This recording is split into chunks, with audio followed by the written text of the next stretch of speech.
이재명, 언론은 검찰의 애완견이다. 대북 송금은 희대 조작 사건이다 라고 얘기했는데, 야, 이거에 난리 났습니다, 언론들이. 이재명 대표의 워딩 한번 보죠. 대장동 사건 재판에 출석하는 길에, 대장동 사건 재판 아직도 계속 받고 있습니다. 재판이 너무 많아요. 그런데도 당무 뭐 하나 빠뜨린 거 있나요? 민생 뭐 빠뜨린 게 없습니다. 대단한 사람이야, 진짜 이재명 대표.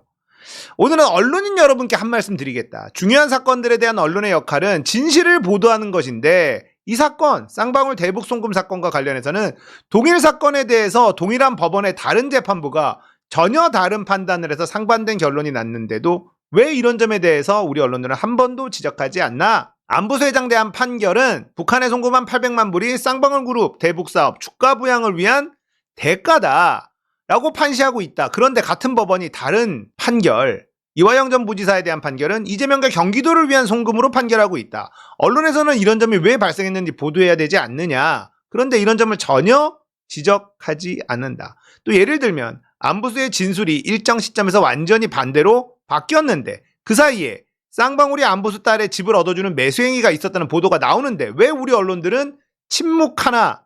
언론이 이런 점에 대해 관심을 가지면 있을 수 없는 희대 조작 사건 가능했겠냐? 언론인 여러분, 매일 저한테 질문하지만 여러분이 하는 것을 잘 되돌아보라. 검찰이라는 국가 권력이 사건을 조작하고 엉터리 정보를 제공하면 열심히 받아쓰고 조작하지만 그에 반하는 객관적 사실이 나와도 여러분은 전혀 그 점에 관심을 안 갖는다. 여러분은 진실 보도는커녕 마치 검찰의 애완견처럼 주는 정보를 받아서 열심히 왜곡 조작하고 있지 않나? 이런 여러분들은 왜 보호받아야 하나? 언론의 본연의 역할을 벗어난 잘못된 태도들 때문에 이 나라 민주주의가 훼손되고 진실은 바닷속에 가라앉는다. 언론 본연의 역할을 제대로 하라. 이 사건은 희대의 조작 사건으로 결국 밝혀질 것이다. 상식적인 선에서 판단해보라. 대체 말이 되는 소리냐? 하고 재판정으로 들어갔습니다. 이런 얘기가 나오자마자 검찰 애완견 두둔하다 논란 키웠다. 검찰 애완견 이재명 비뚤어진 언론관 연일 거센 논란 후폭풍. MBC가 그나마 민주초선들 검찰 받아쓰기 지적한 것이다. 오늘 이 부분에 대해서 좀 짚고 넘어가겠습니다. 이재명 대표가 왜 이런 엄청나게 강한 발언을 했느냐.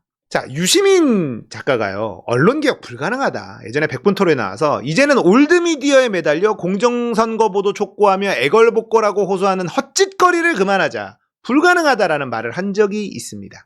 자, 언론 안 바뀐다. 뉴미디어도 있고 하니까 대안을 찾는 게 낫다. 언론개혁 불가능하다. 이런 얘기를 한 적이 있단 말이에요. 자, 그러면서 유시민 작가는 이런 얘기를 합니다. 언론이 아니라 정보유통업 회사, 기자들은 정보유통업 회사 직원, 이제 언론도 기자도 없다. 이런 얘기를 합니다. 자, 여러분들 언론개혁, 여러분들은 가능하다고 보십니까? 징벌적 손해배상제도 도입하면 언론개혁 된다고 믿으십니까? 저는 안 된다고 봅니다. 자, 언론이 이재명 대표에 대해서, 민주당에 대해서 부정적인 논조의 기사를 쓰는 게 징벌적 손해배상제도에 부합할까요? 안 되죠. 이 논조를 바꾸지 않으면 기울어진 운동장은 바뀌지 않습니다. 자, 그러면 조중동은 왜 보수 정권에는 반대하고 진보 정권에는 무자비하냐? 이건 철저하게 이익과 손실의 개념입니다. 징벌적 손해배상제도 만든다고 해서 언론이 바뀌지 않는다. 이익과 손실의 개념으로 언론을 대해야 된다. 자, 진보 정권이요, 호의적인 언론에게 떡 하나 더 주는 게 가능하냐? 할 수 있을까? 안 되죠. 어렵겠죠. 자, 그렇다면 방법은 하나입니다. 적대적 언론에게 손실을 끼치는 것. 정부가 직접적으로 언론사에 손실을 끼치는 게 가능하냐? 가능합니다. 정부가 언론사에게 쓰는 예산이 막대하기 때문에 이걸 반드시 무기로 써야 된다. 자, 그리고 실질적으로 예전에 한번 나온 적이 있는데 미디어 바우처 제도 발의가 된 적이 있습니다. 그게 누구냐면 요즘에 맹활약 중인 김승원 의원이 발의한 법안이에요. 미디어 바우처 제도 한번 들여다봅시다. 이 핵심이 뭐냐? 언론사 평가 실적에 따른 정당한 정부 광고 집행 필요성, 언론의 재정 독립, 건강한 뉴스 활성화를 위한 새로운 방안 모색하자. 결국 돈으로 언론을 개혁하자는 거예요. 근데 그 돈을 누가 결정하냐? 바로 국민이 결정하는 게 미디어 바우처법의 핵심입니다. 자, 김승원 의원이 뭐라 얘기했냐? 전체 언론의 0.015%에 불과한 조중동이 연간 2,500억 원인 정부 인쇄매체 광고비의 10% 254억을 받아갔다. 2,500억을 정부가 쥐고 있어요. 이걸 움직여야 되는 겁니다. 일종의 국민투표권인 미디어 바우처를 통해 언론을 평가하고 그 결과 다음 년 정부 광고 집행 기준으로 활용하면 광고비 독식 현상 사라진다. 왜 미디어 바우처가 필요하냐? 지금 한국의 언론은요, 포털이 장악하고 있어요. 포털에 노출이 안 되면 돈을 못 버는 구조입니다. 유료 구독이 거의 없어졌죠. 종이신문이 다 날라갔고. 자극적인 기사 제목만이 클릭을 유도하고 결국 돈을 벌 수 있는 구조. 사실상 포털의 방향성이 여론 형성에 지배적 힘을 발휘하고 있죠. 포털이 가지고 있는 막강한 권한을 국민들에게 옮겨야 된다라는 겁니다. 자, 뉴스타파 같은 참 언론들이 돈 걱정 없이 보도할 수 있는 세상을 만들자. 이걸 정부 돈으로 할 수 있게 하자. 그 결정은 국민들이 할 수 있게 한다는 게 미디어 바우처법의 핵심입니다. 징벌적 손해배상제는 가짜 뉴스를 보도했을 때 징벌적 손해배상, 회사가 망할 수 있도록 한다. 뭐 이런 건데, 가짜 뉴스를 하지 않고 부정적인 논조를 계속해서 쓴다. 이거를 처벌할 수 있는 방법은 없습니다. 하지만 돈으로는 가능하죠. 돈을 쥐고 흔들어야 돼요. 자, 이재명 대표가 언론은 검찰의 애완견이다라고 얘기한, 이거는 선전포고거든요. 돌아갈 다리를 끊어버린 겁니다. 이재명 대표 스스로가 권력을 잡으면 진짜 손보겠다는 강력한 의지를 표명했다. 어차피 언론이 이재명 편이 안 돼요. 이재명 대표와 민주당이 지금 하고 있는 스탠스가 정답이에요. 그동안에 안 했던 거란 말이에요. 지금 어떻게 하고 있습니까? 힘으로, 권한으로 하고 있어요. 지금 민주당이 하고 있는 행위를 언론이 비판하고 국민의힘이 거품 물고 있지만 불법이 하나도 없습니다. 진짜 하네? 이러니까 명분도 있고 효용감도 느끼죠. 국민들이. 언론한테 숙여봤자 언론이 나에게 호의적으로 하지 않는다. 그렇다면 방법은 뭐냐? 정면 돌파예요. 언론과 잘 지내는 거 불가능하다. 권력 잡으면 나 진짜 니들 손본다. 예, 이겁니다. 요즘 민주당 너무 좋은 이유는 말만 하는 게 아니라 행동으로 하기 때문에. 자, 정청래 법사위원장이 최혜병 관련해서 박정훈, 임성근 12명 증인 채택하기로 했죠. 청문회 열기로 했죠. 불출석 시 3년 이하 징역에 처할 수 있다. 이 얘기를 했어요. 이 발언이 허언이 아닌 이유. 그렇게 느껴지기 때문에 저놈들 지금 쫄고 있단 말이에요. 결국 중요한 거, 정말 중요한 건 행동으로 진짜로 옮길 거다라는 믿음을 주는 겁니다. 자, 지금 언론이 이재명 까기에 여념이 없죠. 이재명 대표에게 아주 유리한 보도를 뉴스타파가 해도 아무도 인용 안 하죠. 하지만 조만간 이탈자들이 생깁니다. 민주당이 이렇게만 나가면 반드시 이탈자들이 생깁니다. 언론에서도 이제 신진우 판사 관련된 이야기들 나오기 시작할 거고. 언론을 어떻게 조지느냐? 돈으로 조져야 됩니다. 불이익을 줄 수 있다, 우리가. 그 어떤 대통령, 진보 대통령도 조중동이 까는 대로 맞고만 있었지만 이재명은 그러지 않을 것이다 라는 믿음을 주는 게 핵심이에요.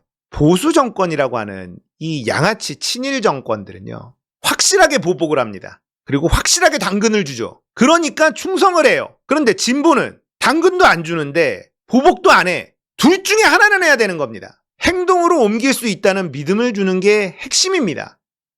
이재명은 진짜로 하네? 언론은 검찰의 애완견이다. 이거는 사실 있는 용어예요. 학계에서 쓰는 용어입니다. 워치독, 랩독. 예, 랩독을 애완견이라고 해석을 하죠.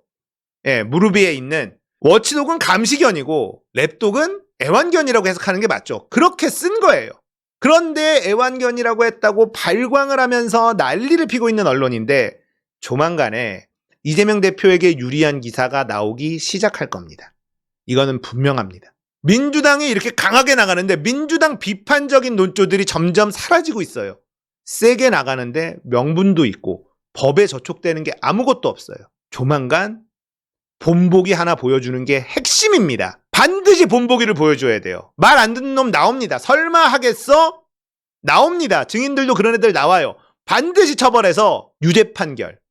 자, 징역형까지 가지 않는다 하더라도 유죄 판결만 나와도 공무원 날아가는 거예요.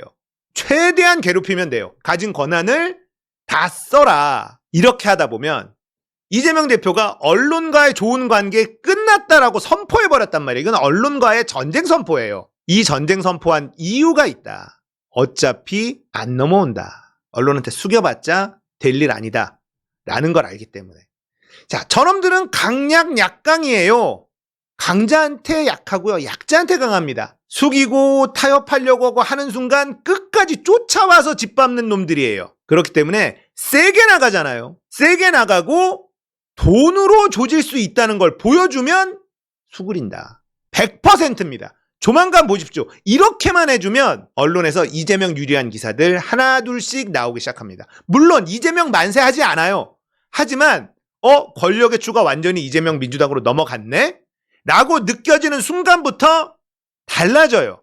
그리고 권력을 잡고 나서 확실하게 보여줘야 됩니다. 국가 갖고 있는 예산 이걸로 조져줘야 돼요. 조중동 안 무섭습니다. 그렇게만 할 수 있으면 안 무서워요. 미디어 바우처법이 통과가 되고 뉴스타파가 큰 돈을 버네? 이거 뭐야? 정부 광고가 절로 다가. 근거는 법의 근거에서. 국민들이 이 언론이 좋은 언론이야. 여기다가 정부 광고 집행해. 그 돈이 2천억이 넘어요. 2,500억이래잖아. 1년에. 그러면 못 받는 곳이 생겨. 정부가 언론한테 돈을 써야지 징징대봐야. 법이 그래. 법대로 해. 어떡할 거야? 그러면 구독자들 눈치를 보게 돼 있다고요. 이 돈이 크다면 바꿔야 된다. 그리고 이재명 대표가 언론에게 거의 전쟁 선포를 한 것과 마찬가지인 발언을 한 이유는 본인의 억울함도 있지만 얘네는 말로 해결 안 된다. 선언한 겁니다. 내가 힘을 가지면 니들은 다 죽었다. 세무조사하고 할 수 있는 권한을 쓰는 거예요. 권한을 쓰면 알아서 숙여요. 알아서 기어 들어옵니다. 가랭이 사이로 막 기어 알아서 권한을 쓰면, 하지만 말로만 하고 권한을 안 쓴다? 바로 목덜미 물어뜯는 놈이 그놈들이다. 명심해야 됩니다. 이재명 대표의 이 발언은 전쟁 선포나 마찬가지예요. 내가 권한 잡으면 힘을 쓸 것이다. 각오해라. 알아서 해라, 언론들. 이런 얘기를 한 거예요. 자, 이제 언론들이 이재명 물어뜯는 수위가 점점 낮아질 가능성이 매우 높다. 두고 보십시오. 어떻게 되나.